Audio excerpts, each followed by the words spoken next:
Good evening, everybody. Good evening, everyone on Zoom. Welcome. Glad that we're up together. Hopefully, we will make this work in a hybrid fashion. My goal for tonight is for there to be a great deal of community conversation and participation. But before we even begin talking about the class, when I called in this morning to speak with Haley, just to touch on some kind of final last details, she shared with me, and I also spoke with Peter shortly after, about the loss in the CVH community of Sharon Jackson's wife, Shauna. And so just wanted to acknowledge that you'll find on your tables a few copies of Psalm 23, which I thought might be appropriate to say, given that it comes from our shared tradition. For folks who didn't see when you arrived, CVH has made available, thanks to our incredible staff, condolence cards. So there are a few, and so it would be lovely to offer some words to Sharon before you leave. And we carry her in our hearts. We know that she takes such good care of our community, and we want to ensure that we extend our care and compassion to her in this time. Please read with me if you're so inclined. You can share with one another. The Eternal is my shepherd, I shall never be in need. Amid the choicest grasses does God set me down. God leads me by the calmest waters and restores my soul. God takes me along paths of righteousness in keeping with the honor of God's name. Even should I wander in a valley of the darkest shadows, I will fear no evil.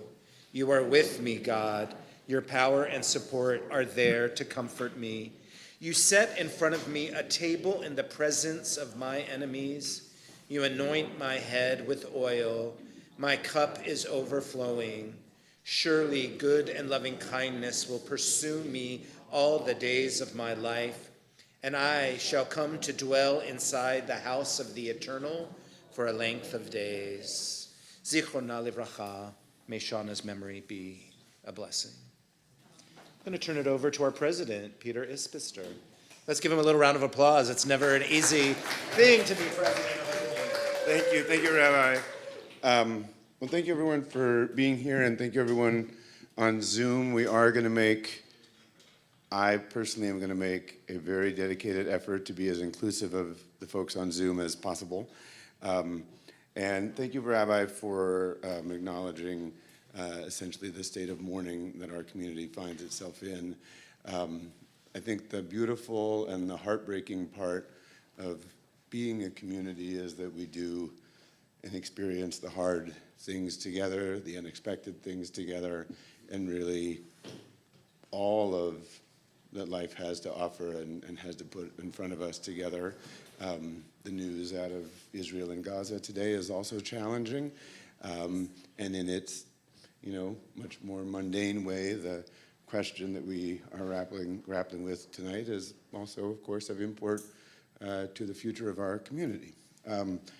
I'm going to steal a tiny bit of the Rabbi's thunder to say that, or your lightning, yeah, your lightning. Well, I'll just say it this way, that I also want to offer my gratitude to Rabbi Josh as our emeritus rabbi. Not just Josh, but Rabbi Josh, our emeritus rabbi. And that you will hear in his opening that one of the meanings of the word is to be a teacher, and he really is going to offer us profound teaching tonight. And I just think we're so lucky to have that resource, and it's just I just really want it to land completely on or with us as a community. The resource that we have, and that we have in our fully ensconced and hopefully fully utilized emeritus rabbi for our community, really for all sorts of things, I don't know about most especially, but including a night like tonight and a question like tonight, and to have that resource. So I think it's going to be really useful and meaningful tonight. I also want to thank Dan Arnold and potentially in their absence, Faith Rustler, and really everyone on the Spiritual Leadership Discernment Task Force. And this is the sort of housekeeping-y business part of where I'll end, which is to acknowledge that tonight's class has become manifest in a sort of symbiotic relationship between, it's a little chicken and egg, I don't know exactly which came first, but in any case, you know, in intentional conversation between the SLED task force and Rabbi Josh. So this is not determinative of the question of CBH's spiritual leadership future, but it is part of the puzzle, right? It is one of the things that we have decided to do along the path to help us get to a better conclusion. There will be further steps, right? There will be a survey. There will be a board meeting on December 9th to which you're all invited, at which the SLED task force will come tell the board what they think. There will be a congregational meeting, at which point the board will say something to the congregation. There may be other steps that we haven't even thought of along the way. But this exists in that mix. My sense is that in some fashion or another, both planned and organic, those of you that are here tonight and on Zoom will have avenues to then say back to the SLED task force, to each other, to the board, what did you think? You know, what did you take away from this? So that this won't just be a sort of silent pebble in the pond that no one will hear from, but the idea will be that it will enrich our conversation. So that's enough for me because it's a full agenda. Thank you very much.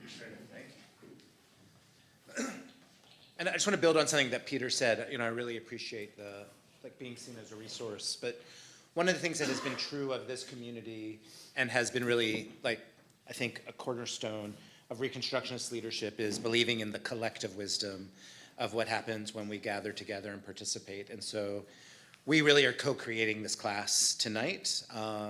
It will depend on your collective wisdom and thoughts and ideas. And for me, that feels really important. If you're like me, sometimes I can show up and I'm like, okay, let's just go for a ride. And then there are some folks who are like, no, please tell me what we're going to do. So let me give you a little outline because I've designed many different things for tonight's class. We're going to start in a moment. You can already distribute the pieces of paper or the cards in the middle and get a writing implement because in a moment, I will invite all of you to write your own definition of what is a rabbi. So that's how we're going to start tonight. And then I have a true or false game called Do We Need a Rabbi? And we're going to do a quick round of true and false and maybe unpack some of them as we go. That will take us into a very short collective group text study, and then it will move us into an individual group, a small group text study. We'll take a little bit of a break. Before we do the text study, I will actually, there'll be a short lecture about the history of a rabbi. Then we'll move into texts that kind of illuminate some of what I've talked about. We'll take a break, and then we'll look at some case studies. And some of those case studies will sound similar to positions CBH has been in or is in this moment. Again, it's not to be determinative, but I just wanted to name from the top that I wanted the opportunity to till the ground for you to be in conversation. I come to this conversation with the only strong desire and attachment is for everyone to think a little bit differently than how they stepped in.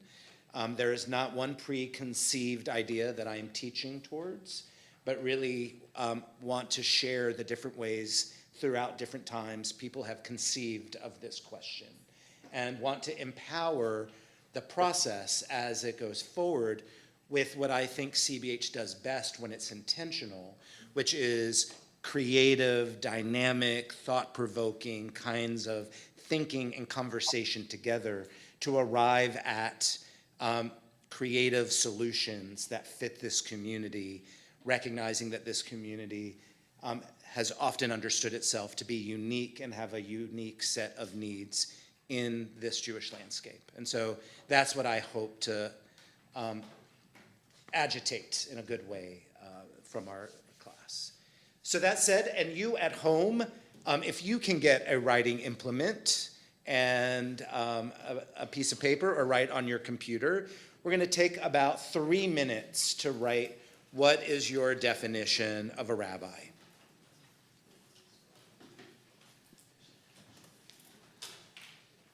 And then just for you, Emily, we're going to do a quick pair share, so we will put them in rooms of their living. Sure.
So I'm going to give everyone one more minute.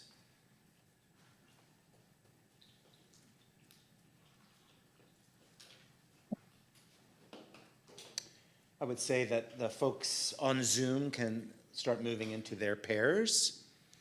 And I'm going to invite people to turn to someone, preferably that they did not drive with tonight or arrive with, and take a moment to share with your partner what your definition is of a rabbi.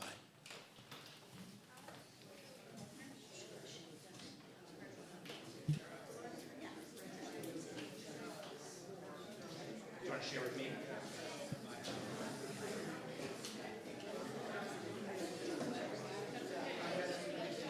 Do any of you on Zoom want to share? Okay, go. Unmute yourself, Linda.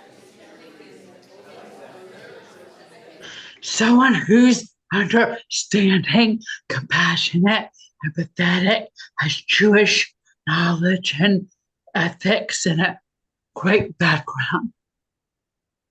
Good job. We're going Susan. into Another individual bonus rooms point. now. So can join your room and talk individually.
So if you've not switched, I'm going to invite you to make sure your other partner has spoken if you haven't switched yet.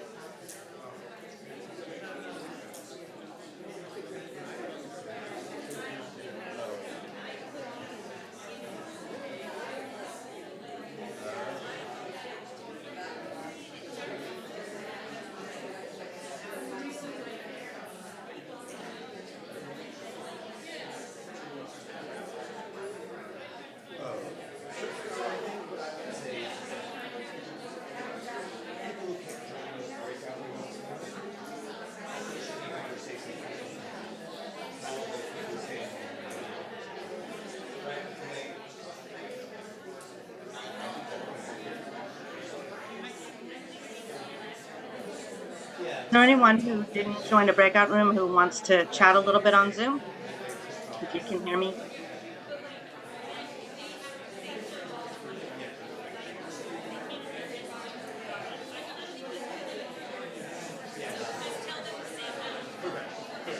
Yeah. And it means their partner will be maybe.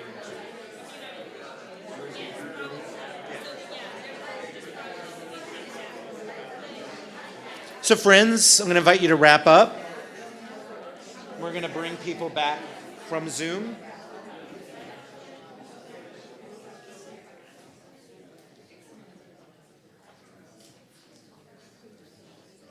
So it'll probably take a minute for the people to populate.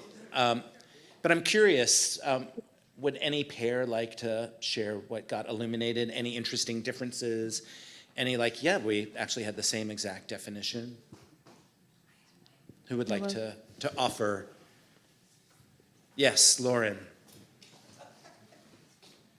Oh. Thank you, and I can. My partner and I had vastly different desires.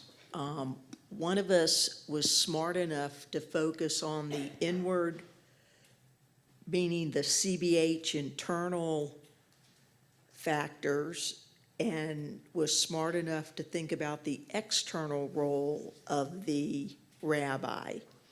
And one of us thought mostly about the knowledge required of the rabbi. So that was a very interesting difference. So I'm just wondering, just by kind of a show of hands, and you can raise your hands on Zoom as well, who had a significant piece of knowledge as a cornerstone of their definition? Just to kind of look around. Okay. On Zoom as well. Do you want to add anything? I was thinking more. Because you in talked about terms desires of- and not definitions, so Yeah. I'd love to I said that there's three major functions. One is an outward-facing role to represent CBH to the larger Jewish community and represent us out there. Okay, who put an outside role, just so you can kind of see this outside facing, okay? And Keep then, going. in addition, the inward-facing role, which is two things. One is the job of making relationships with each and every one of us. How many people put relationship building as important part of the definition? Fewer, kind of, kacha, yes? And then the other inward-facing is the spiritual guidance and leadership of leading services, classes, simcha. And also on Zoom, who put spiritual guidance, spiritual leadership? Okay, so that, almost everybody in the room. Do you want us to make a definition in relationship to CBH? Nope. Some people did, Jackie. No. No, I know that, but I just wanted. Sure, no, that wasn't the direction, but it totally makes sense. We're in the context of. Something came up for us, which is the definition of a rabbi or the definition of a good rabbi. No, it's important because like I said, not just somebody from whom I can learn, but from whom I want to learn.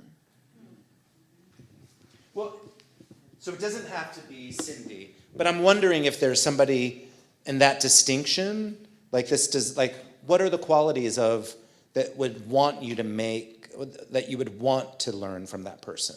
What are some of those qualities? Speak loudly into the mic with the message from Zoom. Okay. They have to tell good jokes, and they have to know your name.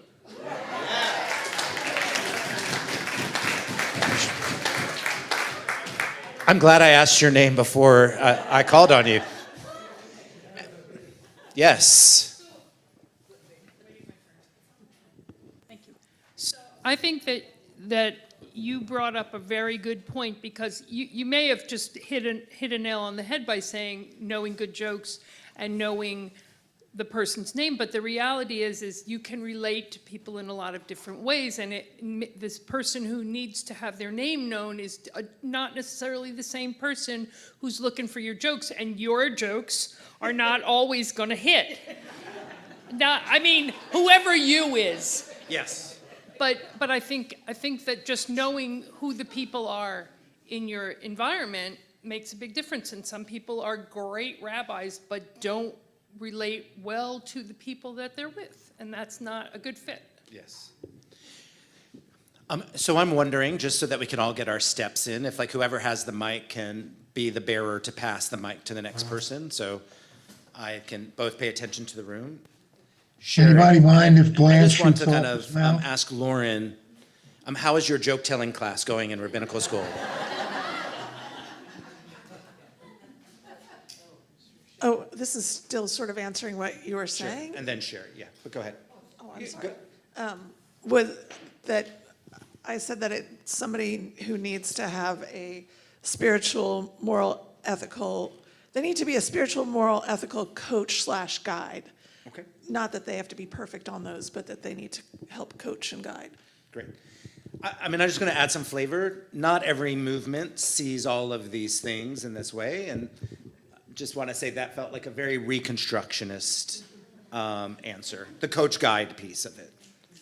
Ethical is a whole other story. That joke didn't land so well. Sorry, Sherry. Sherry. So I said, a person who teaches and learns and helps to provide leadership to and grows with the community with love, wisdom, understanding, flexibility, and generosity. Great. Nancy Rabbit, and then we're going to go to one or two people from Zoom, and then we're going to move on. I put a couple things in. One is someone who is internally, they're informal with the internal community in a way that brings together the generations. And the other is also someone that has strong diplomacy. Gotcha. So I'm just going to suggest we might be creating a list of things that we want and not necessarily a definition. So I just want to kind of name that. Nothing wrong with that. So I loved my partner's definition, so I'm going to read that. A rabbi, a person who educates, offers clerical services, is a resource for Jewish wisdom and history, and in community context is able to provide pastoral care and has knowledge of Jewish tradition and text. To that I said, I don't know what a rabbi is. I do not have a definition. It is a job role I do not perform and don't know all the aspects of. So I can't define it entirely. There is a lot of stuff that isn't on this list that a rabbi does or that a rabbi is. I know it's a position of Jewish responsibility in Jewish communities and Jewish life. I think of it as a teaching touchstone for health, Jewish spiritual health in the community, but there's too much I don't know about it to presume that far. I appreciate that humility of bringing that forward, and I invite that kind of curiosity for all of us in something that has evolved, which we'll see soon. Okay, great.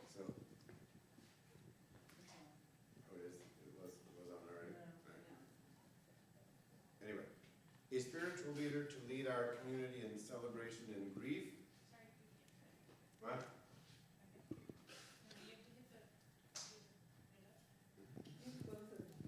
Yeah, that's okay. That's okay. Okay, all right. A spiritual leader to lead our community in celebration and grief, teach Torah and Jewish teachings. That was one, and then someone's was Jewish ethics / compassion / understanding, spirituality, great sense of humor. Can we try taking one person off mute off the big screen? Would that work? Hi. Hey, Peter, you get two for the price of yeah, one. So Blanche, the Zoom community seems to be nominating Blanche, from what I can tell. Blanche is willing to wait. Blanche, can you unmute yourself? I thought I did for just a second. Cannot hear him. What I said was I'm willing to stand in line behind others and take my turn if it comes. Let's try Nancy Kreisman then, and then we'll come back to this activity of calling on Zoom. And Cliff. Hey, everybody. I'm Cliff, and I'm here with Nancy. Something that I haven't heard us talk about tonight is the historical context of a Rav being the outgrowth of our culture being in crisis at the destruction of the Beit HaMikdash. And with that destruction, we had to reinvent ourselves. So I feel like the very intrinsic meaning of a rabbi evolved out of great chaos of how to navigate and shape and mold a kahilat, a community together in a new way that we had not yet known before. So I see that it might be not only reconstructionist in its essence, but it's in its historical context, even that a rabbi was someone who reconstructed a way to be Jewish through transitions like we're facing. Great. We will continue to call on folks from Zoom, but we're going to move on. And I'm going to invite folks on Zoom to participate in the chat with this next piece. So round one, these are the simple true and false. And in this room, I just want us to call out, okay? You need a rabbi to lead a Jewish prayer service, true or false? False. Any adult Jew can lead prayers. Jewish law only requires a minyan. A rabbi's presence adds expertise and organization, but it is not a halachic or legal necessity. You need a rabbi to read from Torah. No. False. You need a rabbi to make kiddush, light Shabbat candles, or say blessings. You need a rabbi to give a devar Torah. False. But a rabbi gives a better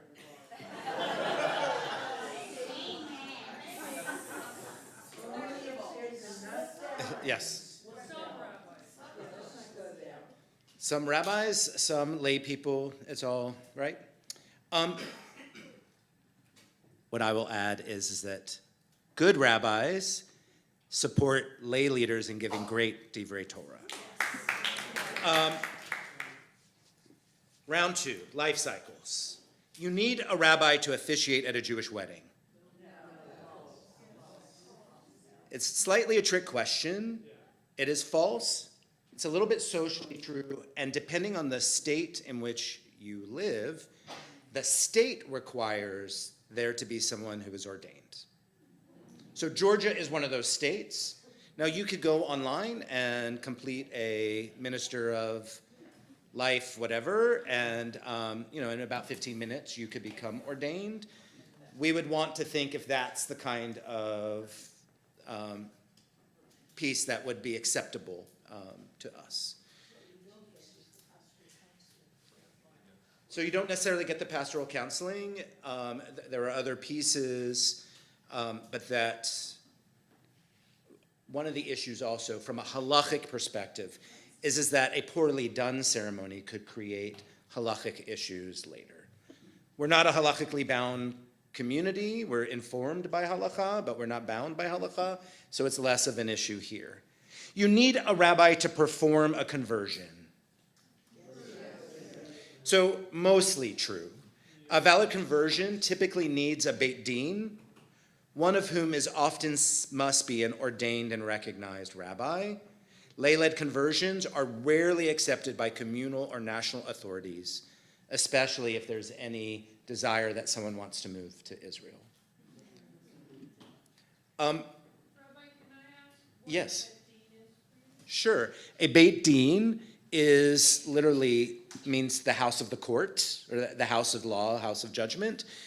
In a Jewish context, I thank you for that question, a beit din is three knowledgeable Jews coming together to adjudicate or execute a ritual according to or informed by Jewish halacha, by Jewish law.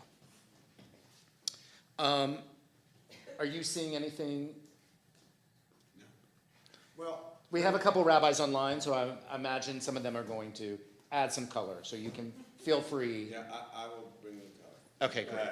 But because it's never going to be exactly the right moment, and because I have the mic, or you just sort of gave me the mic, and this is Julie and I working in concert, just want to say there are a lot of people, a lot of lovely, wonderful people from our community gathered in person and on Zoom. We advertised the heck out of this.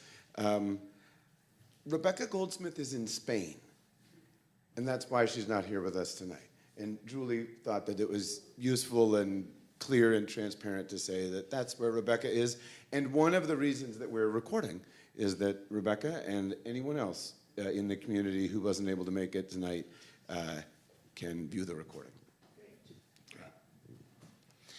You need a rabbi to perform a funeral or burial. False. Any knowledgeable Jew can officiate. However, as somebody mentioned with weddings, rabbis are trained to handle pastoral grief, ensure proper prayers, and can guide in the Tahora ritual, making them often the expected leaders. You need a rabbi to lead a brit milah, which is circumcision, a ritual circumcision, or a baby naming. No.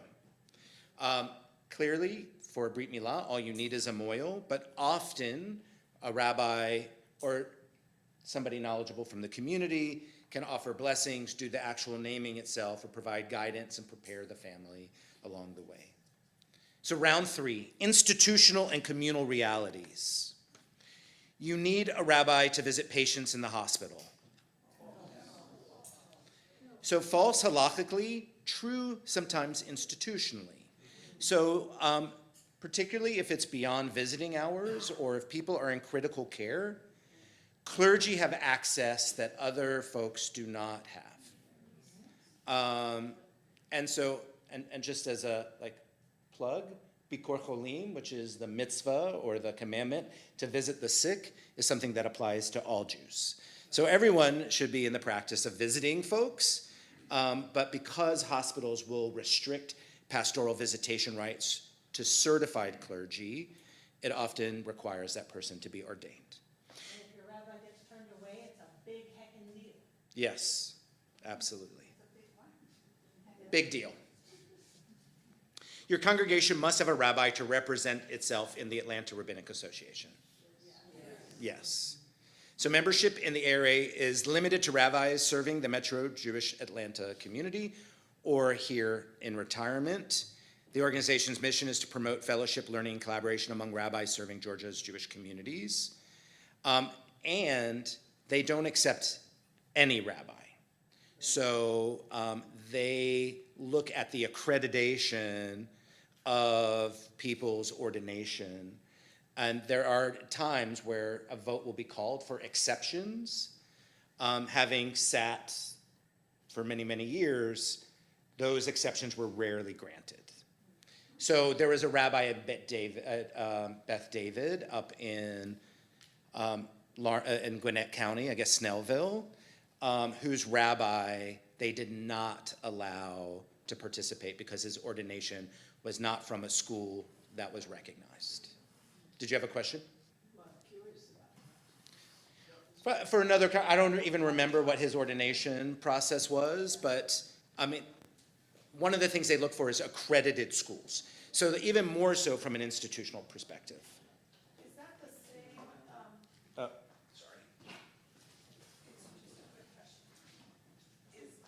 Is that the same group? In your mouth, yeah. Is that the same group of rabbis that didn't want CBH involved 34 years ago? So the question was, for people who couldn't hear on Zoom, was this the same group that denied CBH admission 30 some odd years ago? It was not. That group was a federation organized group that had rabbis and synagogue presidents as a part of it. That disbanded and doesn't exist in that form, even though the federation in different times has called together different groups of people. Round 4, spiritual and conceptual twists. A rabbi's blessing is holier than your blessing. Well, everyone was talking about spiritual authenticity and all of this. It almost sounded like you were saying, depends on the rabbi. So I just want to say, according to Rambam, one of the medieval greats, it basically wrote, every Jew recites blessings. Holiness comes from kavanah, which is intention, and not by title. You need a rabbi to answer halachic questions. So this is a trick question. Any scholar sufficiently learned and recognized may offer halachic decisions.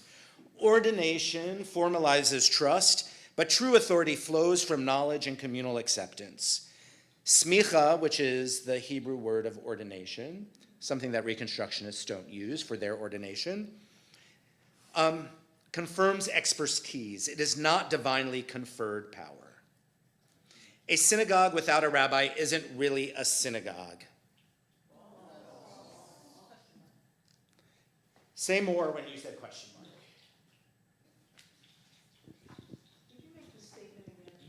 Sure. Oh. The question is, a synagogue without a rabbi isn't really a synagogue. So I don't actually know definitionally as to whether a synagogue requires a rabbi. I know that there are other Jewish practice formations like a havara, et cetera, that do not require a rabbi. But when it comes to being a synagogue qua synagogue, maybe it does, maybe it doesn't. I don't know the answer. I say no. I say a synagogue can be a synagogue without a rabbi. And I would also say that false, but there's some context for us to consider. There are many successful communities, as Rabbi mentioned, Chavorot, Leiled Minyanim, that have operated without ordained rabbis. There are other spiritual leaders in communities. There are communities led by a chazan, which is a cantor, or even invested long-term lay leaders in the community. And there are times where we'll look at where either through public representation or conversions or who federation deems can be invited, that the community may be defined by others as less legitimate if there's not a rabbi, just in terms of the reality. I love these independent communities. I think that they offer something really wonderful to the larger Jewish landscape. A rabbi is needed to make someone else a rabbi.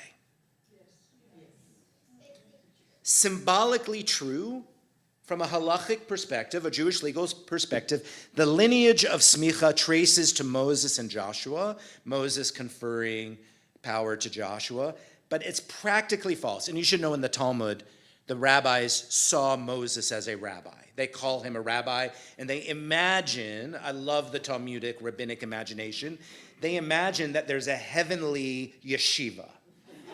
They do. And that Moses is one of the teachers in the heavenly yeshiva. But it's practically false. Today, rabbinic legitimacy depends on institutional approval and community acceptance. You can make a rabbi by choosing to follow and learn from them. And we're going to look at a text that says that. AI, our last one, may one day replace rabbis entirely.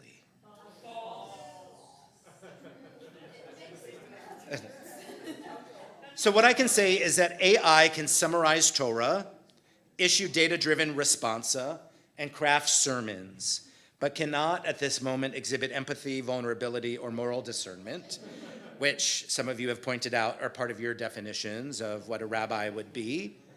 The rabbi's essence is presence, humanity, and listening. True or false? The main job of the rabbi is not to have all the answers, but rather to hold the questions. Yes. I will leave that one open-ended for all of us. Yes. So friends, part of why I wanted to do this exercise is I wanted to reinforce the distinction between halachic, institutional, communal, and spiritual authority. So 4 dimensions: halachic, institutional, communal, and spiritual. I believe that these 4 areas, when we look at the historic context that Cliff was speaking about in a moment, we are going to be able to see how they shift and change throughout the era and throughout time. But I think all 4 are important to to look at and to check in. I also wanted to look at this because I believe that rabbinic necessity is contextual. It's rooted in history, community expectations, and an evolving Jewish life. So here's the lecture part. So get ready to listen for a little bit. I promise not to take too long, and there'll be pieces missing because I wanted to do this quickly, right?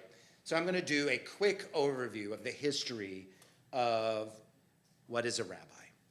So let's start with the simplest of questions that turns out perhaps not to be so simple at all. Who or what is a rabbi? A rabbi is at the most literal level a teacher. The word rabbi comes from the word rav or ravi, meaning my master or my teacher. Very much like the Buddhist sense of master, right? From the very beginning, the reason why master sometimes feels complicated is it truly was not solely about hierarchy. That there is a way where it was about relationship. Even though there are hierarchies that are set up, there are still ways where that hierarchy gets debated, particularly in a Jewish perspective. A rabbi isn't a priest. Priests inherited holiness. The Kohanim in the Torah, which is our Hebrew for priests, they inherited holiness through lineage. They're only from the Levite clan. Rather, rabbis earn trust through learning, compassion, and presence. In Jewish life, authority has never been one size fits all. It has shifted among 4 different kinds of legitimacy that I just outlined. Halachic, which is what Jewish law requires. Institutional, which is what systems demand. Communal, whom the people follow. And spiritual, who is able to actually bring us closer to meaning and purpose in our lives. Each era balanced these differently. Perfect. So here's your metrics as I talked about to look at these. So in the biblical period, in the Torah, there are no rabbis, except re-envisioned by the rabbis of the Talmud, who wanted to be able to legitimize their. But what kind of spiritual leadership did we have? There were prophets, the Nevi'im, there were priests, the Kohanim, there were judges, the Shoftim, but there were no rabbis. The priests handled the sacrifices, the prophets channeled divine inspiration, and the judges interpreted the law. So you see where we're going, right? Leadership was based on calling or lineage, not ordination. The prophets were called. The lineage was through families of the Levites. Moses ends up setting up the first kind of court system. What mattered was whether the people and sometimes God believed that you had something worth saying. So, we get a lot of prophets that are not very well listened to. It is striking that our earliest model of religious leadership was not professionalized. It was responsive. Authority came from trust and recognition, not from a diploma. The rabbinic and the Talmudic era, the rise of teachers. After the destruction of the Second Temple in 70 CE, Judaism had to reinvent itself, as Cliff noted. The rabbis became the architects of Jewish survival. Judaism survived because of their re-envisioning. They replaced sacrifice with study, with deeds of loving kindness, and with worship. And they substituted the priests and, in some cases, the judges with teachers. The word rabbi began as just a title of respect, my teacher. But ordination or smicha was never about divine magic. It was an act of transmission that one generation was seen placing hands literally or symbolically upon the next. It is said, you've learned enough, you've wrestled enough, now the people can trust you. Even in this era, most rabbis were not clergy. They were butchers and cobblers and merchants who taught Torah as part of daily life. Their power came from knowledge and moral authority, not salary or status. Only the wealthiest rabbis studied all the time. Everyone else had other professions. So we might already ask, could ordination itself be an outdated technology of legitimacy? Because the earliest rabbis weren't certified, they were recognized. So in this day and age, is that something we need? If we were to look back and say we had this model. I'll just open that up for provocation. We move to the medieval period, the Gaon as authority. Fast forward to the 10th century, in the epistle of Sharira Gaon, the rabbi becomes not just a teacher, but the guardian of Torah's chain of transmission.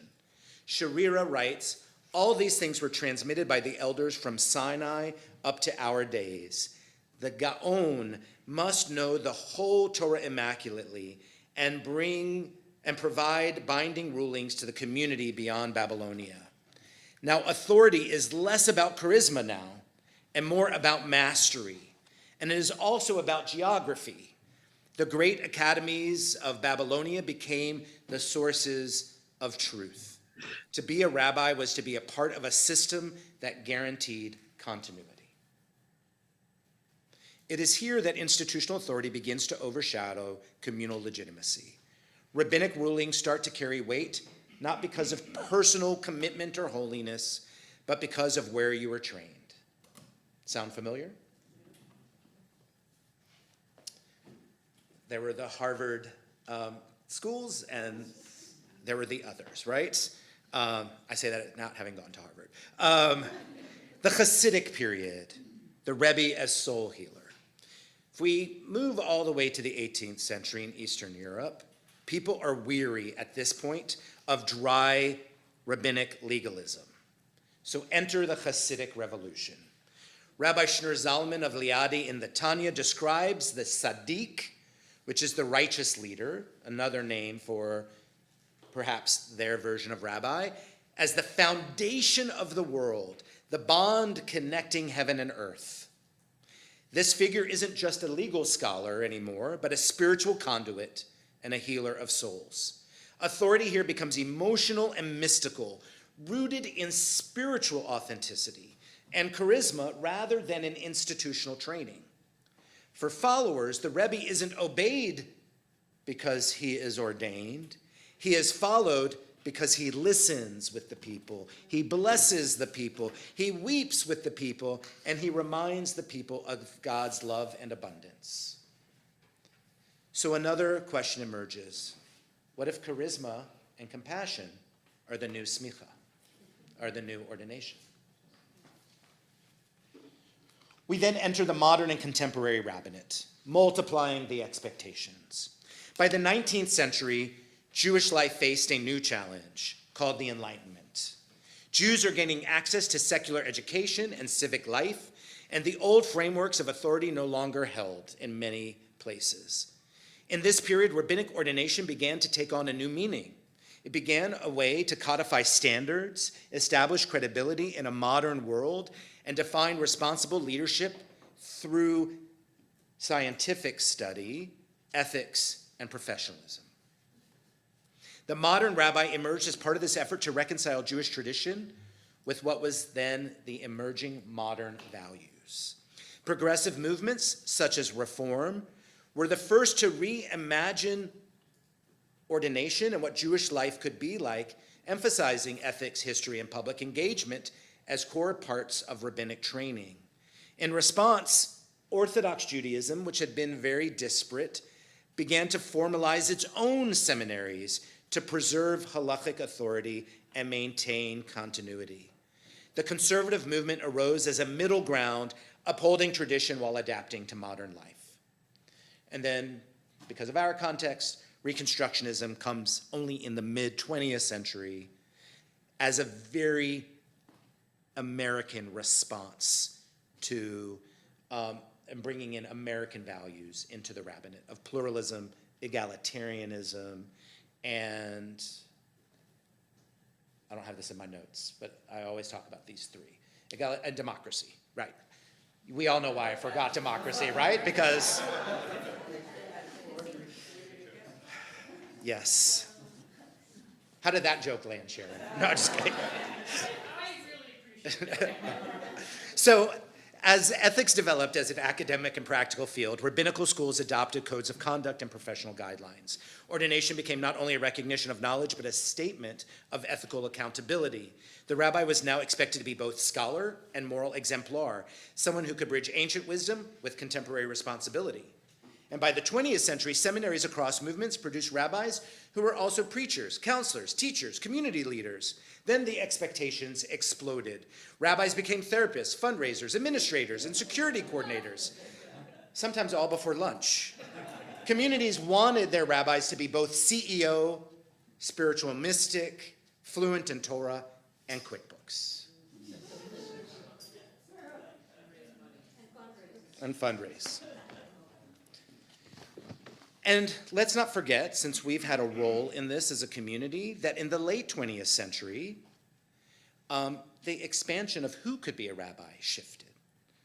Another transformation took hold. Communities began asking not just what a rabbi does, but who can be one. The ordination of women and later LGBTQ plus rabbis reshaped Jewish spiritual life. It wasn't only about representation, it changed the texture of authority itself.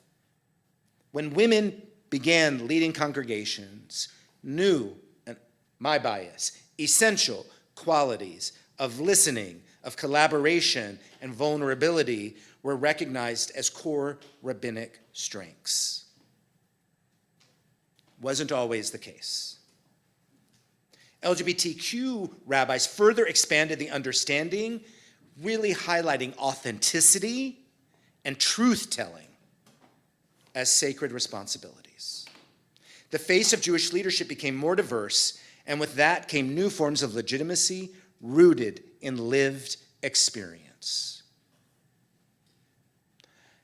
This evolution also redefined holiness. No longer was it limited to who looked or sounded the part. One of the things I forgot to say when, like the joy for me in leading this class is that throughout my rabbinate, I've been told more times than I can count, you don't look like a rabbi. Now, you should remember that much of my rabbinate, I was beardless, and so I look probably more like what some people think than that was the case, but throughout. And so, as the book on the coffee table over there, this is what Jews look like. The same thing of what Jews look like is what rabbis look like as well. So holiness began to mean the ability to see and hold the complexity of others, to make room for all kinds of belonging in Jewish life.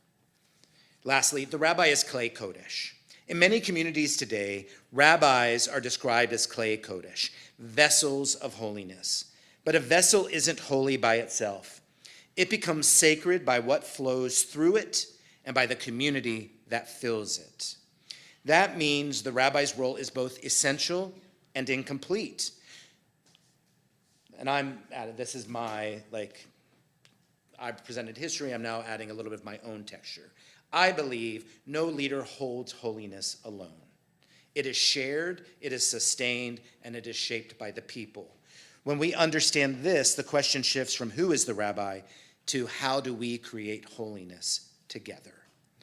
And perhaps adds this question to your search around what is our responsibility? rather than somehow thinking that the rabbi is going to come or the spiritual leader is going to come and solve everything, which is sometimes, but the rabbi is just the container or symbolic of the container. It's the people that still create a great deal of the holiness. In this light, the distinction between ordained and lay leadership becomes less about status and more about purpose. Both can be instruments of sacred connection when grounded in integrity, humility, and love. And we find ourselves in a shifting landscape again. Lay-led communities thrive. Non-ordained spiritual leaders bring extraordinary gifts. AI can write divrei Torah, as I mentioned, and answer halachic and sometimes even pastoral questions in seconds. People are turning to AI for therapeutic benefits, and not everybody is saying that's bad. We might have an opinion about it, but not everybody is. Yes?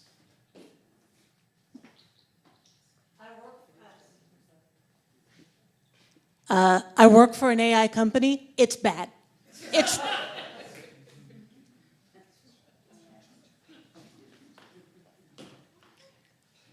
This is actually one of the classes I think I suggested that I teach. So maybe we'll do an AI class if there's some interest.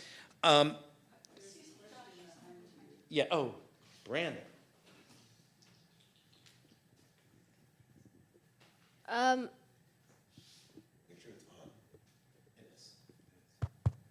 Okay. Can I go? Can I go to the question where you asked if AI can be a rabbi? Sure. Do you have a thought? Yeah. I think it can be. I think AI can be a rabbi because it can make everything fun. Like you could turn the rabbi into Benjamin Franklin. Yeah.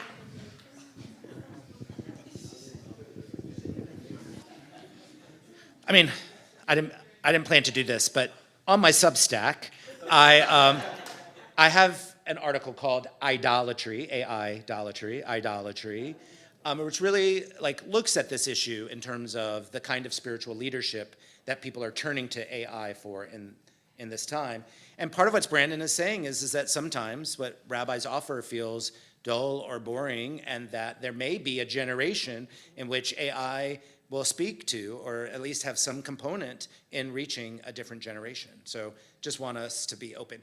I want us to move on from the AI piece. We have a lot to do, if that's okay. Sorry. We'll do this class with communal thumbs up. So for me, the question might not be whether rabbis are needed, it is what kind of leadership we need and how communities can best recognize it. Some authority is halachic, some is institutional, but much of it, maybe most of it, is communal and spiritual. People follow those who help them make meaning and feel seen. So maybe the question for our times isn't do we need a rabbi, but these. What do we need from our religious leadership today? Who do we trust to help us grow spiritually and ethically? How do we honor both the tradition we have inherited and the emerging models that nourish us now? So as we turn to our text study, we will explore these ideas, where these ideas show up in our tradition. Absolutely. What do we need from religious leadership today? Who do we trust to help us grow spiritually and ethically? How do we honor both the tradition we have inherited and the emerging models that nourish us now? And I just want to reference many of your definitions. We're getting at these three things to begin with. So collective wisdom is a really beautiful thing. As we turn to our text study, where these ideas show up in our tradition, we will test these ideas in real life cases afterwards, including one that's close to home. Because at the heart of this question is, do we need a rabbi, lies a deeper one. What kind of community does CBH want to be? And what kind of leaders do we want to raise up among us? Cindy. Was there ever a point at which the idea of rabbi as crisis manager, crisis leader came into play? For example, during the Holocaust, did people look to rabbis to ask whether they should leave? It just seems to me that at certain points throughout the Jews' history that there's so many crises that I just wonder if that was part of the calling. I mean, I think I would put that under this the very largest title of rabbis helping us find meaning. And that how to make sense of a world in crisis is one of the primary ways. And given that, it's not just the Holocaust, it was rabbis during the pogroms, it was, right, that we have been a tradition, Cliff mentioned it as well. I don't think it was ever named, there can be texts that I'm not aware of for sure, but I think that came under the umbrella of rabbis helping people live their lives in the context in which they find their lives being lived.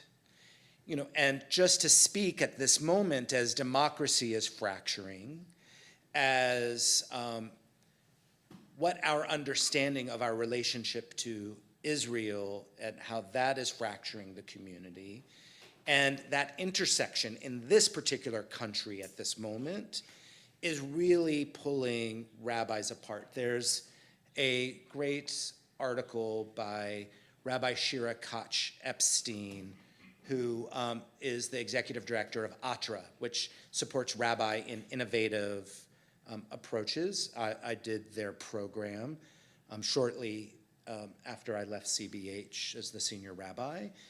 So it's a wonderful organization. But she's basically talking about all of the unrealistic expectations of rabbis representing the right voice in this moment, and how it's really creating an untenable rabbi, in part because people are wanting their rabbis to figure out these cornerstone answers for them, like, should I stay or should I go? And all I know is that in my leadership, personally, I always want to support people in making the best decisions for themselves that line up rather than take my advice. And so I think those are two very different things, and lots of people right now are just wanting advice, understandably. And the other thing is that when we're in crisis as a people, rabbis are in crisis too. And so I've had the privilege of being in a position where people have been able to come to me, given I've shifted some of my stances around. Like, I haven't signed any letter since I've left CBH, essentially. And so I really have been a person where leaders can come and talk through what's right for them in terms of what I've been able to do. And that's a very different role than the activist that I have been. And I've been focusing personally on healing as an extension of justice rather than where I would say in the past. But that's an evolving role of my understanding of what kind of rabbinate I want to have in this moment, just as an example. What I would like for us to do is, why don't we take a stretch break and then we'll look at some texts.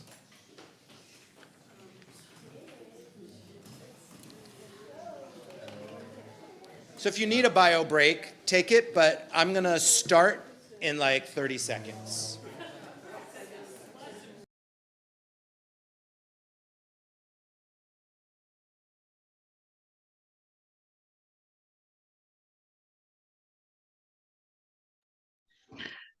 Hi, Rabbi Josh. I do want to ask a question when you have a minute.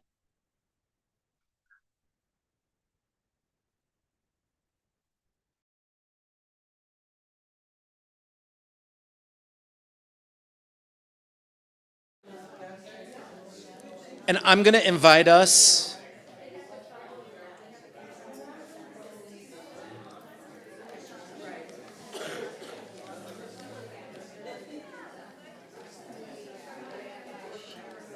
Koch Epstein. Koch Epstein, yes. So friends, as we turn to our study, you will find the study sheets on your page. I believe Emily's going to share a link for our friends on Zoom.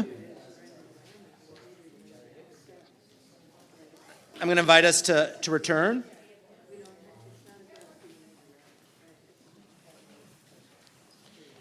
So I want us to do a quick group text study, and then we will organize ourselves by tables.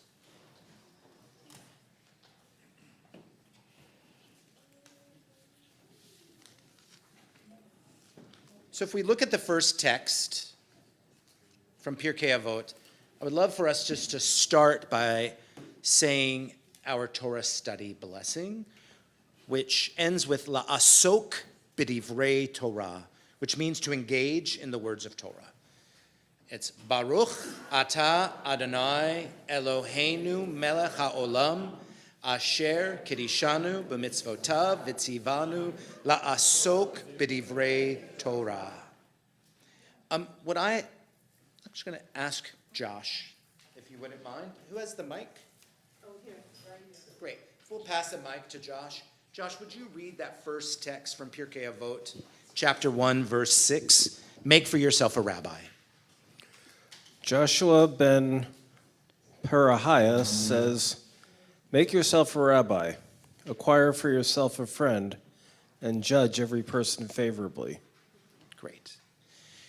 So just a little bit about Pirkei Avot. I often call it the rabbi's golden oldies. So the rabbis of the Talmud, in this book, I feel like put forth what they believe are some of their best teachings. So we have this teaching that basically says, make for yourself a rabbi, acquire for yourself a friend. We might also understand this as a chavruta, chaver, chavruta, chaverim, all come from the same root. Probably in context, this means make for yourself a study partner, a accountability buddy, perhaps in our 21st century parlance, but it's really someone of equal status, right? Somebody that you can learn together with, that you're in the same station in life. And then, judge everyone favorably. Like live life with a bit of benevolence. Give everyone the benefit of the doubt. So these are the three things that he says. Make for yourself a rabbi, acquire yourself a study partner, and live life with benevolence. So what's interesting to me about this text is the Hebrew says, aseh lecha rav, which literally means make for yourself a rabbi. It doesn't say find a rabbi, hire a rabbi.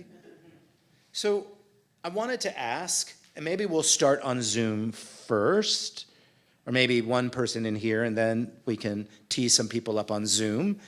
What does it mean? What do you think it means? And I'm not coming with any one right answer. What do you think it means to make a rabbi?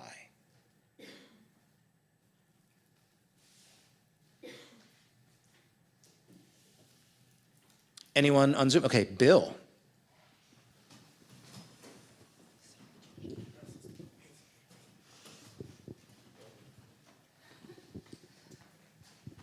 I was just going to say that maybe it's echoing something from Torah about appoint yourself judges or whatever. I mean, particularly it's addressing you collectively. It's not individually. So you, the community, should appoint, create, something like that.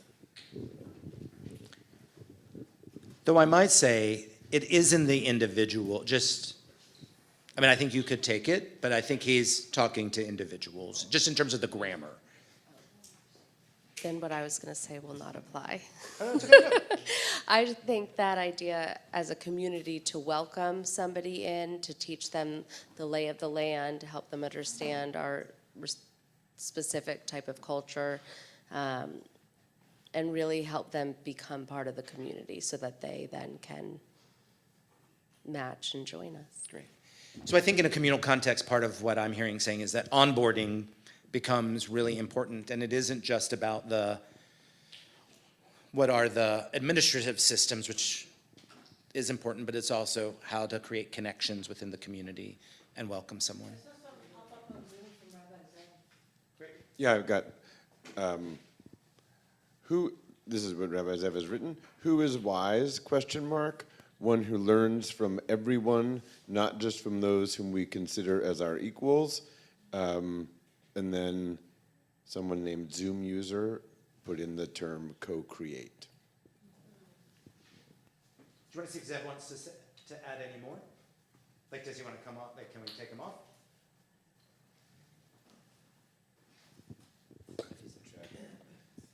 So Zev, I'm asking if there's any more you would like to say.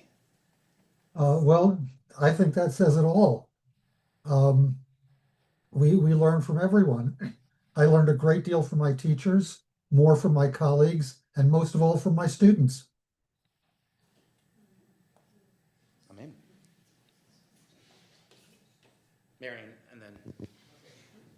So this is probably off, but you know, in the very beginning of the Torah, Vayomer Adonai el Avram lech lecha, from your father's house. But God is telling Abraham, go out from your father's house for you to do it. So I'm reading this, lech lecha reminds me of that, and I'm thinking, it's, you know, when God is telling Avram, go out for yourself, and this is make for yourself, is this saying we should all become rabbis? Make yourself a rabbi. Great. I mean, so for folks on Zoom, I don't know, did you hear that? Give me a thumbs up. Great. You did. Awesome. So, I mean, it echoes part of what Moses says, Marion, where people are starting to prophesy, like this Holy Spirit comes down and some people are prophesizing, and everyone gets really concerned that there are these young people coming with prophecy, and Moses ends up saying, no, if everybody could, and so I like that interpretation, that become yourself a rabbi. Sure, I love it. Great. Who's in? I mean, I might suggest that coming from CBH, there are probably more rabbis who are on the path of ordination or who have been ordained than any other Reconstructionist synagogue. So maybe that is the spirit here. Alan.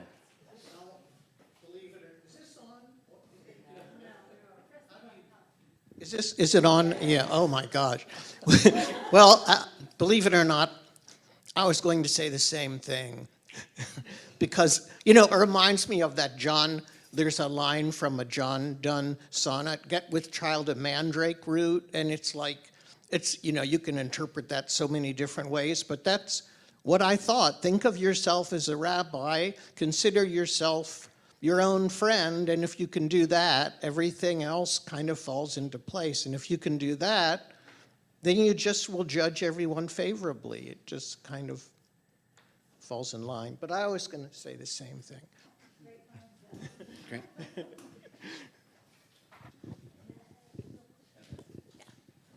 From what Alan said, and then from what Rabbi Zev said, also the opposite of that. Like, make for yourself a rabbi out of everyone else around you, as in learn from everyone else around you.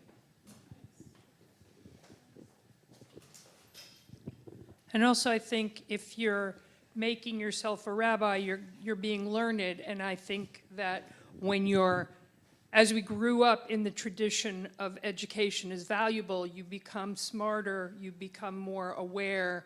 I think that's part of the basis of Judaism as I grew up with it.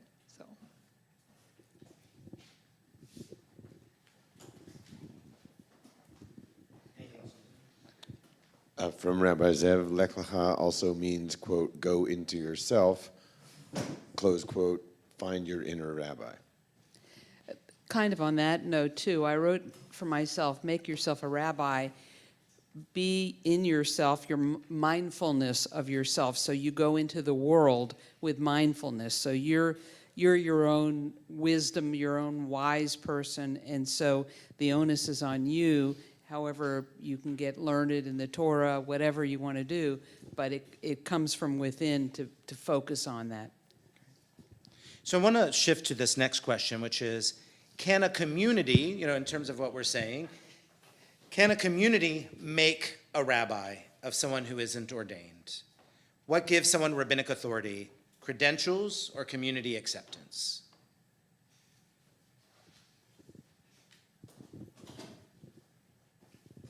This isn't exactly answering that, but it's, something's been spinning through my head since you talked about halachic, institutional, communal, spiritual. I feel like for CBH, the halachic is like, whatever. The spiritual is something that we're pretty good at, and we got a wide variety.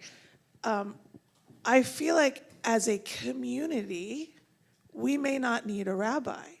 The question is, does CBH, the institution, need a rabbi? And so it's like, how are we seeing CBH, as a community or as an institution? And that to me changes the answer to the ultimate question. Were people able to hear that? Great. That's a really beautiful point, Val. Anyone else? You have a thought? And tell me your name. I think it goes to a little bit of the expectation of people outside. Like, we're trying to attract people here too, and so they may expect a rabbi. Like, I have a kid who just got bar mitzvah. New families may expect a rabbi to be there to do that, whether you technically need one or not. Here in the community, I think there's lots of leaders that we have grown, and we see as spiritual leaders that we're totally fine with, but that might not attract people, and that might be why we might need one.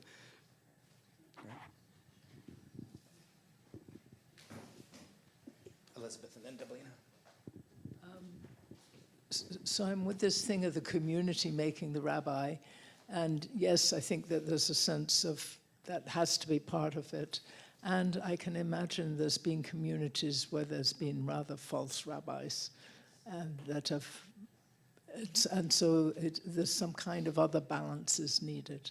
That just that dynamic is insufficient. Did you say false rabbis? Yeah, I mean, yes. Yeah. The reason why I just asked that is because certainly Judaism has had its historic share of false messiahs. Right. And so they had huge followings, right? And there was impassioned and a lot of charisma, and often led to dire or even tragic consequences. Right. So I think that the balance of some of the factors is important. Sure. Deblina. Okay.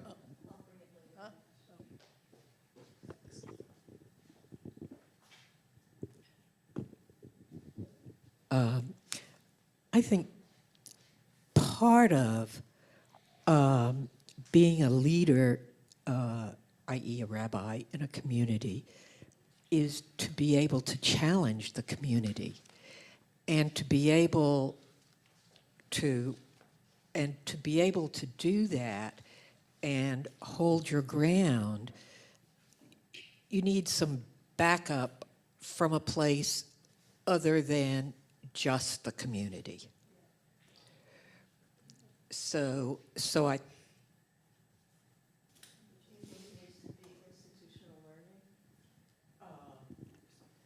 My question is, does it have to be institutional learning? I feel like these two questions about make yourself a rabbi and the community, I mean, if answered in the positive in terms of some of the traits that you talked about, particularly about listening and teaching and people, being someone that people can trust and all of that. It seems like that is counter to seminaries, or somebody has to go through a seminary to become a rabbi. I also think, though, that the teaching would have to go outside of these four walls. I mean, because we are living in a time where so much emphasis and credibility is given to institutions that if we wanted to be different by answering these questions in the positive, then there's a lot of education that would have to happen outside of here. I mean, part of what you're elevating is, like, in relationship to what Val said, is that, Val, not to pick on you, you put it up as a binary, right? Is CBH a community or an institution?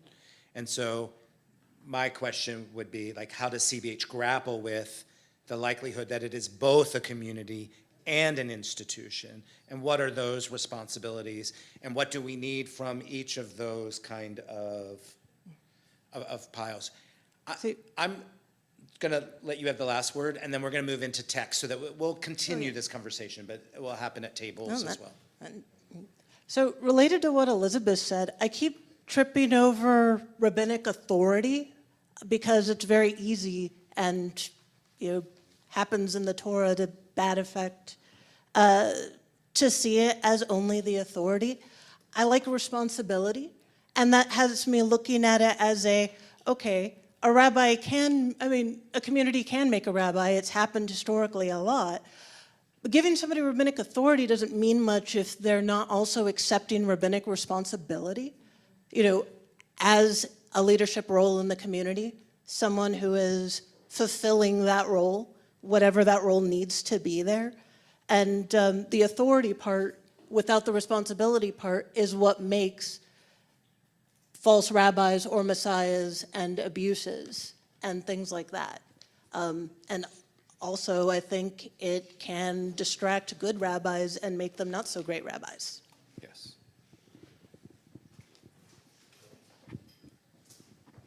So folks, I'm looking at the time, and we have about 35 more minutes. We can look at the text. The text reinforce these ideas that I just shared, or we can move into the cases. Do we have any preference? The cases, I guess here, this is what I'm going to suggest. Let's look at the last contemporary text, which was written by a Reconstructionist rabbi, and have a conversation about that, and then we'll move into the cases. And Emily, I'm wondering if you can pass out the cases while we look at this last text. Do I have a volunteer to read this sixth text, which is the contemporary text? Oh, the fifth text. Sure. By Rabbi Joshua Bolton. A lot of students on campus refer to me as the cool rabbi. I have reservations about this title, but I'd like to believe that what students mean is that I'm a rabbi who's willing to be there with them.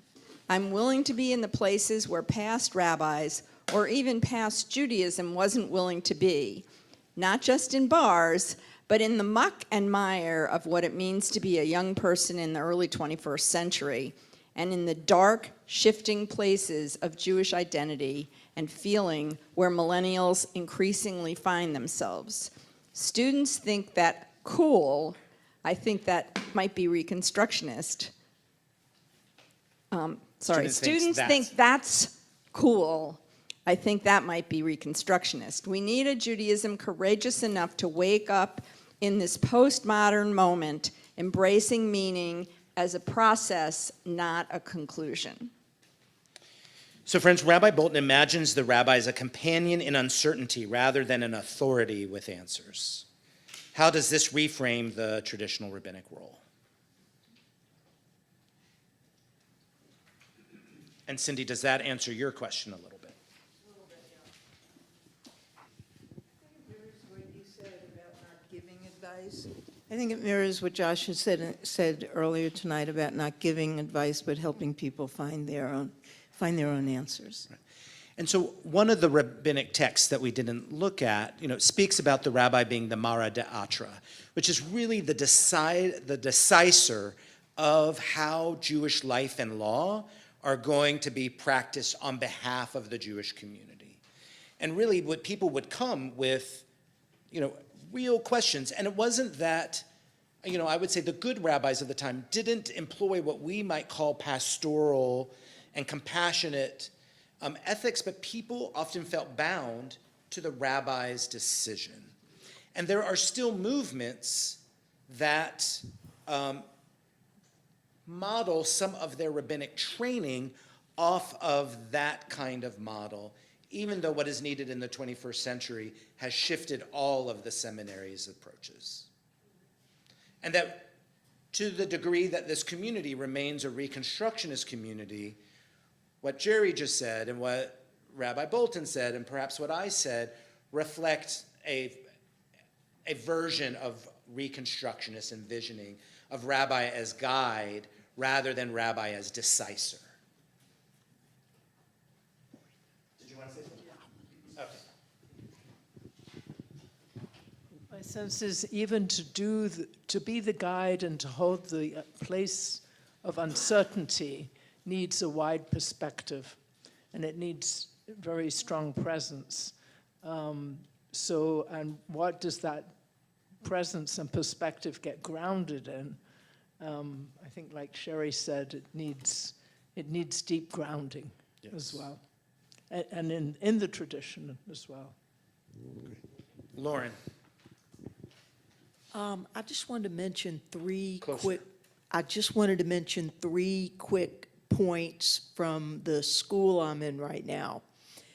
And the first is that there is a large population of students who are what's called Kolbo students, who are rabbis who are going back to school to become cannors, cannors who are going back to school to become rabbis, and individuals who are entering who want to be both cantor and a rabbi. So that's number one. Number two. Can I just add one thing to that? Kolbo means everything is in it. So it means that one person doing all things. But in this specific, it's really about service leadership. Like kolbo, like meaning that the person can do the rabbinic parts of the service and the cantoral parts of the service. One rabbi, two opinions.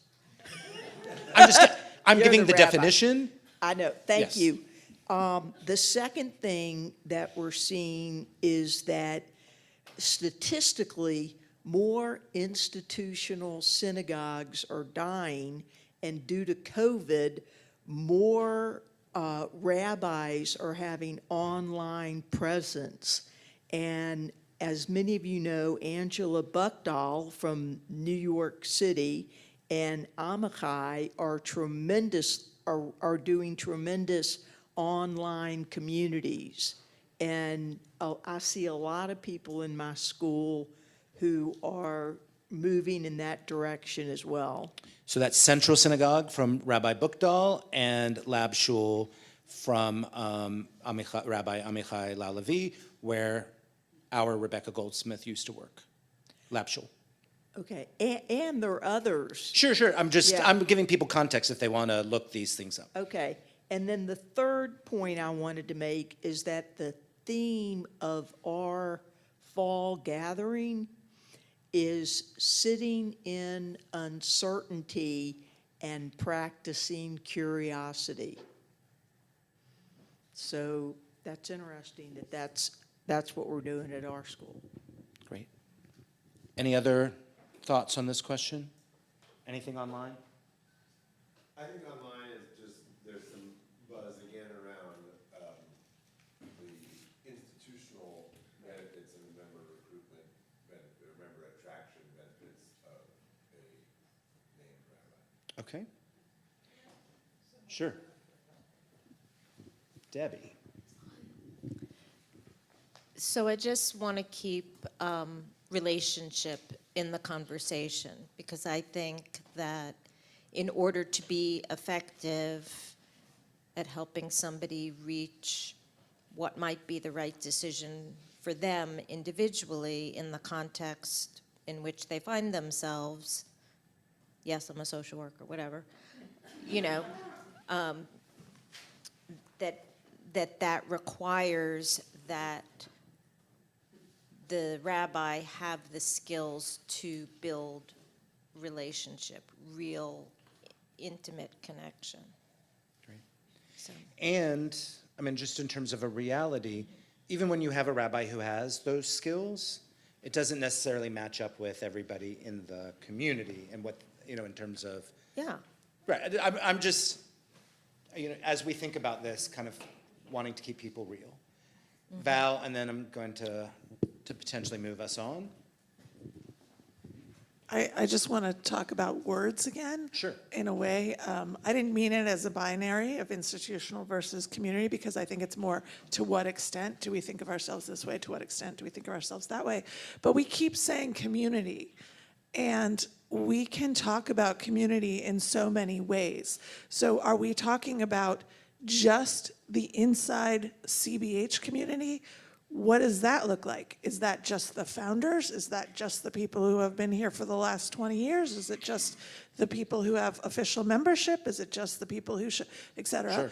People have been coming for 20 years for High Holy Days and have not joined us, right? Right. Like what defines the CBH community? And then we can talk about the Atlanta Jewish community. Then we can talk about the American Jewish community. Then we can talk about global Jewish community. Then we can talk about the Atlanta community beyond Judaism. You know, so like we internally, CBH community is one question. Once we start thinking about CBH as a community within communities, I think that complicates. But so I just want to remind. Right, no, I appreciate those frameworks, and I'm wondering if you're willing to go out on a limb and say how it complicates it for you.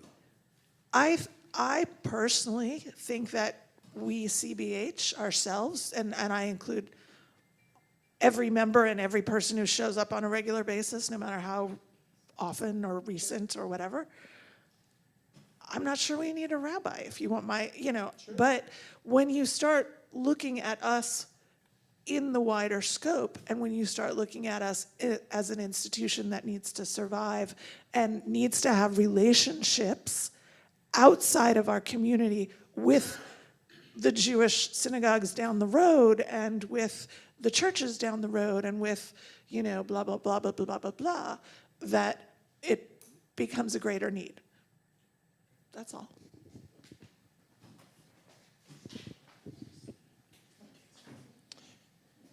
Ellen, Bev, and then I'll go across the room, and then we're going to move to the cases.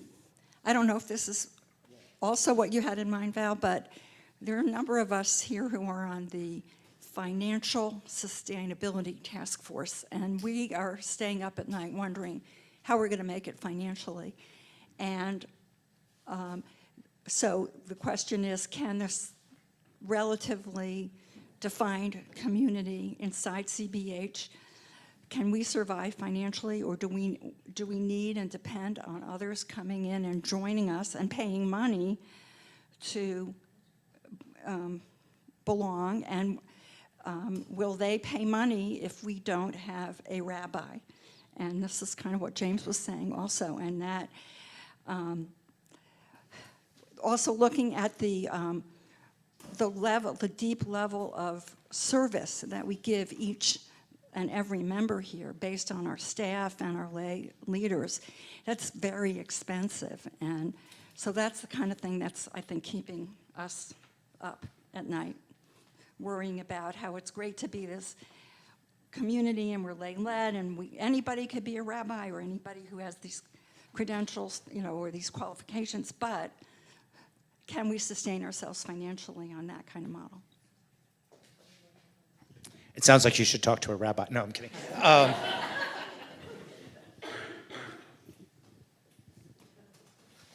going to make one quick comment, is based on the experience of the last year or so, if you substitute the word spiritual leader for rabbi, what does that mean to us? Is that a way we could position that what we offer does not require the title of rabbi? Just a hypothetical. Every time you say rabbi, if you say spiritual leader, does that make a difference? Maybe yes, maybe no, but I don't know, it might. I mean, you're bringing us into the cases, so this is why we have cases. Marion? Just briefly, the definition, if this is the definition of a rabbi, that sounds, I have two daughters who are millennials. This could be their definitions of their friends. It doesn't talk about any of the definitions. Okay, but it talks about like what it's like to be in the muck and in the uncertainty. Those are their friends. This is not a spiritual leader.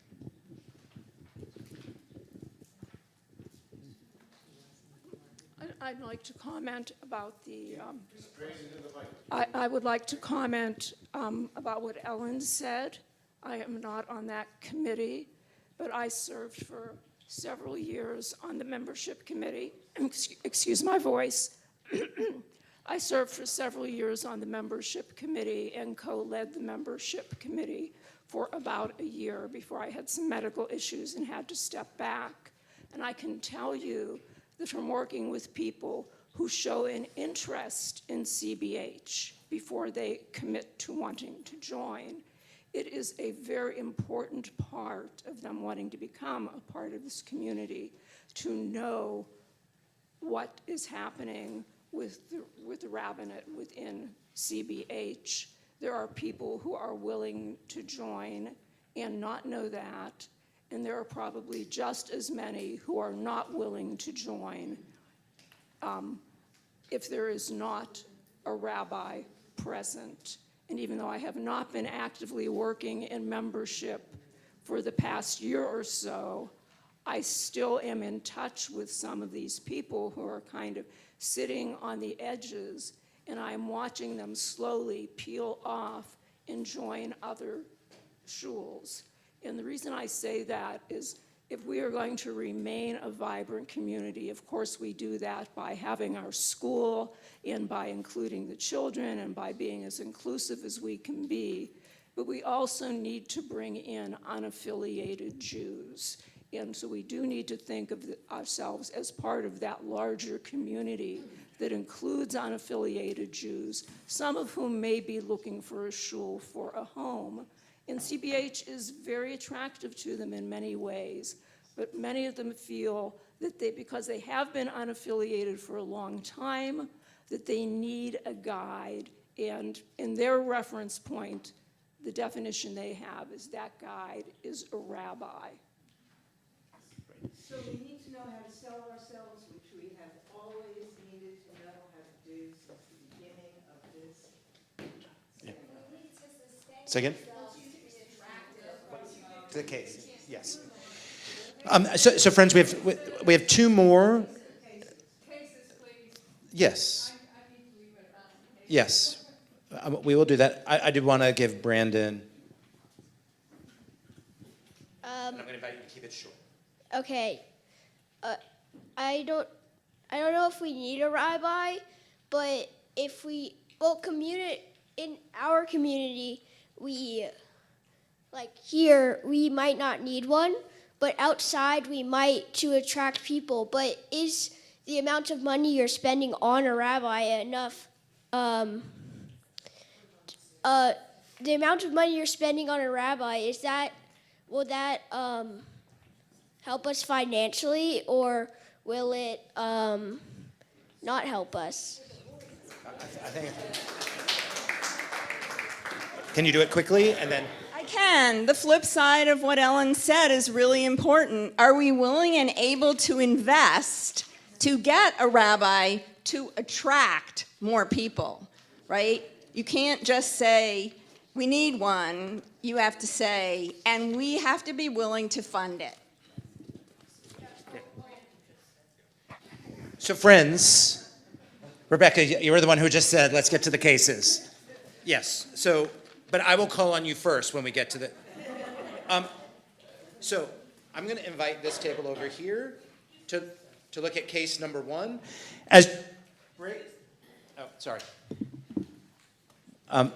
For Zoom, if we can put people in 6 rooms, right? I think we have 6 cases. Yeah, 6 cases, 6 rooms. And what number room is what number case they have? If you can explain that to them, is the case they should look at. So this table will be case 1. This table will be case 2. This table will be case 3. This table will be case 4. This table will be case 5.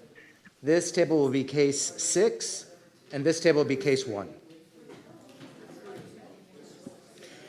So,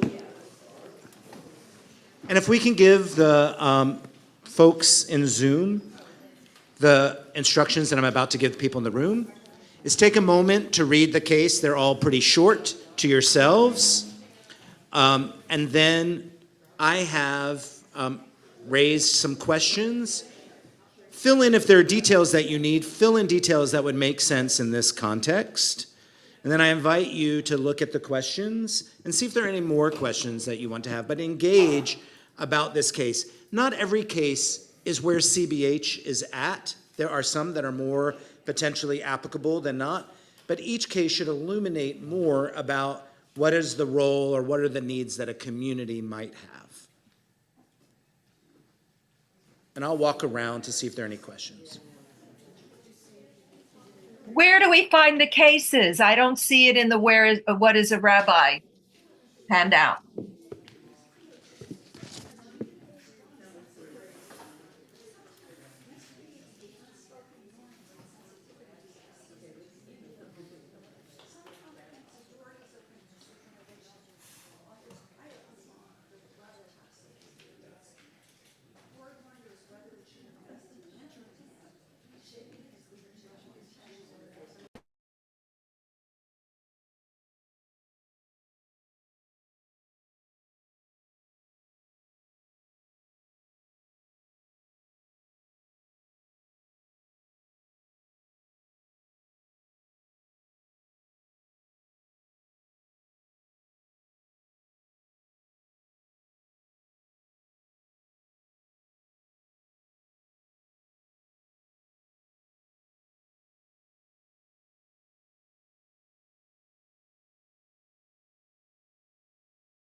So friends, I'm going to invite us to start wrapping up.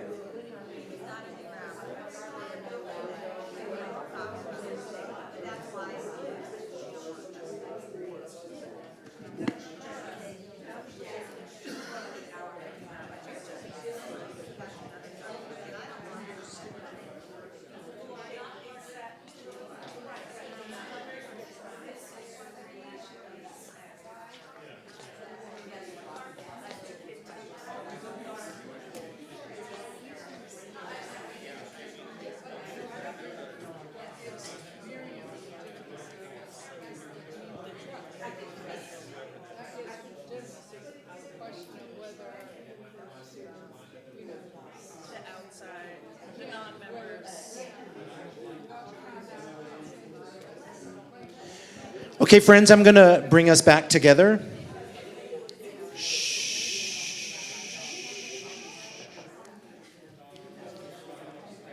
You were case one, correct? So I'm going to actually ask Rebecca to share. So the first case is the case of the interim spiritual leader. If you will give us a sentence about this and 2 or 3 highlights from your group conversation. I'm not prepared for this, but anyway, I'll give it a shot. I think we agree that Miriam. So Miriam is a master educator. She served the community for 15 years. A rabbi recently left, and before the congregation selects its new rabbi, they're considering whether she could potentially. She's serving as the interim spiritual leader. Right, but it's not, I don't think we have a lot of context for what the congregation is actually thinking. But they're trying to decide whether she should have a permanent role, and so what that would be, and I guess inferring that maybe they wouldn't have a rabbi. But we thought that community trust would be what would determine what her place would be in the congregation going forward. And then we also thought that having one person do all of these things is not very realistic. And we didn't get to the third person, the third party. But I also want to add the comment I was going to make beforehand. I think one of the things, I served as treasurer eons ago, and we're having the same conversation now that we were having 20 years ago. And unless this community is prepared to change the way it views itself and hold people accountable for paying something consistently, paying their membership dues, I'm not talking about attracting new members, I'm talking about the current members. Unless we hold them accountable, unless we change our attitude of letting people not pay their dues for whatever reason, we're not going to survive. I'm sorry. So President Peter raised a great point that we're moving into congregation meeting territory rather than class territory. But my Boardwalk Substack, which is a different Substack, I talk about how the role of the treasurer carries so much weight and responsibility more than any other, feeling the survivability of the life of the community. So part of what Rebecca is expressing is the anxiety of the survivability of the community. It's something that feels very real, and if you're holding it, it feels very weighty. So I just want to name that in the system. You were also case one, is that correct? Would someone else, great, would you share some of the highlights from your group? We were also question one, and we thought this is very similar to the situation that we now have. We have a wonderful interim spiritual director who really fulfills a lot of our communal and spiritual needs, but on the halakhic and institutional end, there is the potential need for a rabbi. We talked about the possibility, particularly focused on the third question that the other table didn't get to, of honoring her needs and the value that Miriam, our hypothetical person, brings, but with perhaps a part-time rabbi or some other role of something that someone can interface with other institutions, meet the halakhic needs, meet also those teaching needs, as opposed to the more spiritual needs. Great. That was awesome. Is this case 2? Would you like to? Thank you, Stephanie. Sure. So case 2, just briefly, is a scenario where Rabbi David is hired and he's new and green and he has a lot of good qualities, but he makes some missteps and needs some mentorship. And the questions were about what is the responsibility of the community and the congregation to invest in growing a new rabbi. And our discussion was, generally people thought that it needs to be a mutual exchange where the community needs to be open to the ideas of this new rabbi and grow and learn, but also the rabbi would need to be open to growing and learning from the community. And so open mind and compromise would be important. People thought that we should not hire a rabbi if we didn't think we could learn anything from him, so that would have gone into the choice of the hire. And then there was some discussion that I may not capture quite right, that was whether CBH right now could handle this sort of situation of a new rabbi coming to our community after what the community has been through. And there was some feeling that we would not be able, it wouldn't be advisable for us to take on a new rabbi who needs a lot of mentorship, because my take of the summary, but I may not capture it, is we need something a little bit more certain to work out, and a new rabbi would be more of a wild card. I just want to say sometimes wild cards do work out. As a rabbi who came after a really big rift, but all very good points. I heard that and I felt that. This is group 3. Would you? Yeah. So there is, in this situation, there is a rabbi and a non-rabbi musical spiritual leader who work very well together and share responsibilities and collaborate well. There is also this wonderful, wonderful longtime emeritus rabbi. Sometimes stands to the right of a speaker, who is beloved and sometimes provides pastoral support, but also, as it says here, complicates the lines of authority. Sometimes congregants will go to the emeritus rabbi, and sometimes the current leaders feel undermined. Between the two current leaders, there is some disagreement as to how to deal with this situation. And so we talked a little bit about how the different leaders could deal with this, setting some boundaries, or trying to set some boundaries within themselves, both the two current leaders having agreements within themselves, and then the two of them with the emeritus rabbi, engaging with congregational leaders, the board, the president, other leaders who can help navigate that, and potentially going outside the congregation to get some support around that. Awesome. Thank you. Bill? Looks like you're being voluntold by Ryan. Okay. Well, we have a situation where there are, you go out and you get part-time people who may be serving other congregations, and they each fulfill a role within the congregation. And there's some concern about how well they work together, how well they coordinate with, how well they connect with people individually, how likely people are to be able to develop a relationship with 3 different people who are also serving other congregations. And I think those were some of our concerns. Anybody else? Anything else did I miss some of our concerns? Difficulty in building relationships with 3 people who are less involved with the community intimately. Yeah, and whether it would even work out better financially anyway.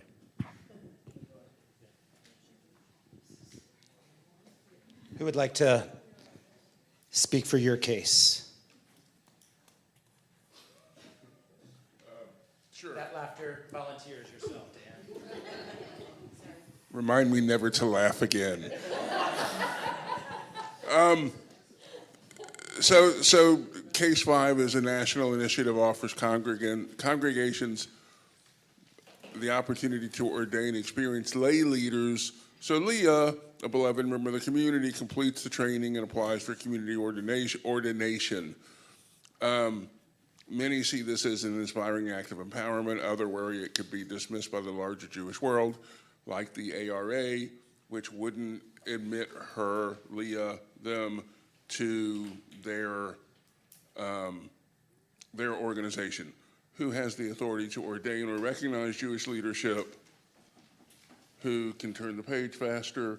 Can community-based ordination achieve legitimacy without institutional backing? How should the congregation weigh innovation against the risk of isolation from the broader Jewish community? They're really hard questions. And what we talked about is this choice of isolation. How do communities identify themselves as kind of isolated in this chosen isolation, as opposed to the desire for integration in the community? And it really comes to how it's about how the community chooses to define itself. We also felt a little bit, some of us, ill-equipped to answer, not really understanding what the benefits of an ordination being recognized for membership, like what are the goodies that membership in the ARA would confer, and what would happen if you didn't have those? So, I mean, I can answer that. To belong to a rabbinical association, to me, one of the most important things for a congregation is you have an ethical body that keeps somebody accountable. So God forbid that a rabbi does something that breaches standards. There is a professional body that can hold that person accountable and help the community through that healing process. In terms of the ARA, there are a lot of political and communal opportunities. Right now, the Marcus Foundation, as of today, has agreed that they are providing free coaching for rabbis. So if, let's say, you did hire a new rabbi, there is likely that this person would be able to automatically have a rabbinic coach at either a reduced cost or potentially free that would be supportive, whereas somebody who is not part of the ARA cannot participate. So those are some of the kind of, or there's a day of community learning where everyone gets to showcase their rabbis, or that there is a community event where, and a lot of things CBH has chosen not to participate with in terms of this idea of isolation, or given we're limited energy. And so like the Yom Iyun is what I'm talking about, are, kind of like something that's happening in Dunwoody where probably a lot of our congregants wouldn't go all, so there's always these things, but there are lots of institutional opportunities that if you're part of the ARA, you have the potential to participate with. Yes. For Case 4, yes. We're not on, but there was particular energy on Zoom. I think maybe Henry, can you unmute Henry? He's really, I think the Case 4 group on Zoom was Okay, great. Yeah. So yeah, we did discuss it and we raised our hand to speak. So I missed kind of Case 5 because I thought we were coming up. But we're talking about the rabbinic cabinet. And in some ways, what we're talking about is with, in our case, having Rebecca with our leadership, if there is a good leader, then maybe the rabbinic cabinet can work. What we're also discussing is some of the back and forth, as was pointed out. There's the cost of one spiritual leader, of a rabbi, but how much can you reach out and grow if you have fractured leadership and they don't see a clear message? So we definitely had some back and forth on that that we were discussing, but it's very interesting that it is a possibility, but how does that help keep us supported at our same size, and how does it help us grow? Henry, just to be clear, I feel like I just heard you say that if someone isn't a rabbi but serving the role as rabbi, that they would be paid less. No, no, I mean, if you don't have, no, I'm not trying to say that, but I'm saying if you have like, because the rabbinic cabinet, you have like multiple people Sure. filling that role. So you're not going to pay one person a full-time rabbi salary, Okay. but you have multiple people performing the larger role. I mean, you were talking about a spiritual leader like Rebecca, Right. still holding that job. So that's the piece that I had the question mark. Yeah, on. I'm not getting into the salaries, but having the Sure. leadership to sort of bring the individuals together to be seen more cohesive rather than three individuals going different directions. Great. Thank you so much. Our final case, who would like to speak for the group?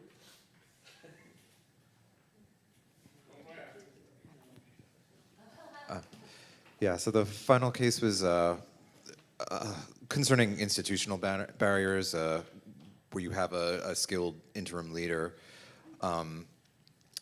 who is guiding worship, but there are challenges with hospital access, conversions, and participation in the Rabbinical Association.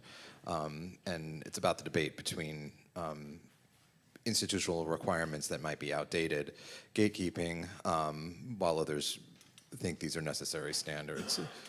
So I think we discussed a bit how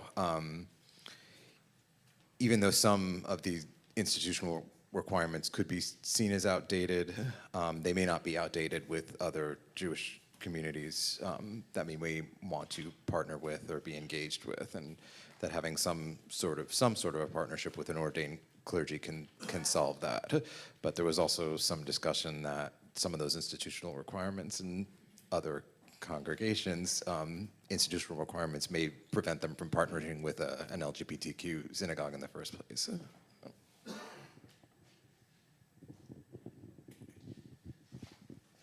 So friends, this doesn't set, I'm going to use this.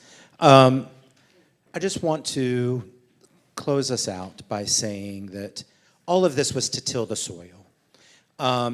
I wanted to leave us with more questions than answers, kind of in the role of the rabbi that I suggested earlier.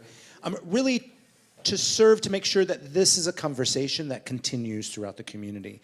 So first of all, I just want to appreciate the collective wisdom that was brought in and that I know that will continue. I have a homework assignment for you, which is I want you to take your definition of what is a rabbi and read it one more time and see if there's anything that has shifted in how you might define it after this conversation. I hope so. And I'm going to turn it over to Dan to give some final words. Give yourselves a round of applause. I really appreciate the dynamism, the energy, and the passion, and how much people care. I want to thank you, Rabbi Josh.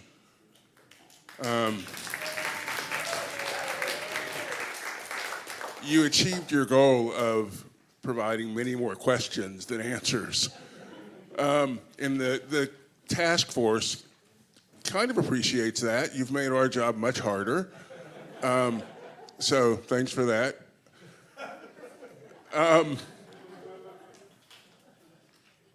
It's really our honor to serve in this capacity. I want to acknowledge Elizabeth and Jeff and Linda Weisskopf and Faith and Judy Lev for the work that they're doing on this task force. There will be a survey coming, most likely on the 3rd. There's going to be a short turnaround for the survey, so we ask that you respond quickly, and more importantly, we ask that you respond, because these are important questions. As we can tell by the energy in this room and on the Zoom room, there's lots of passion and lots of feeling about how we do this. I thought y'all were going to write these recommendations for us tonight. Clearly, that didn't happen. So thank you again.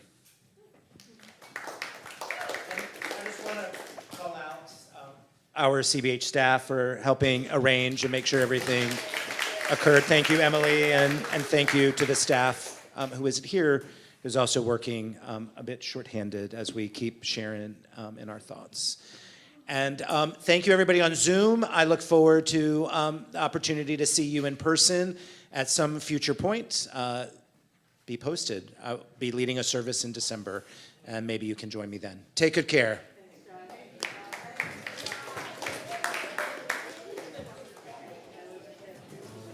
Thanks, Zoom friends.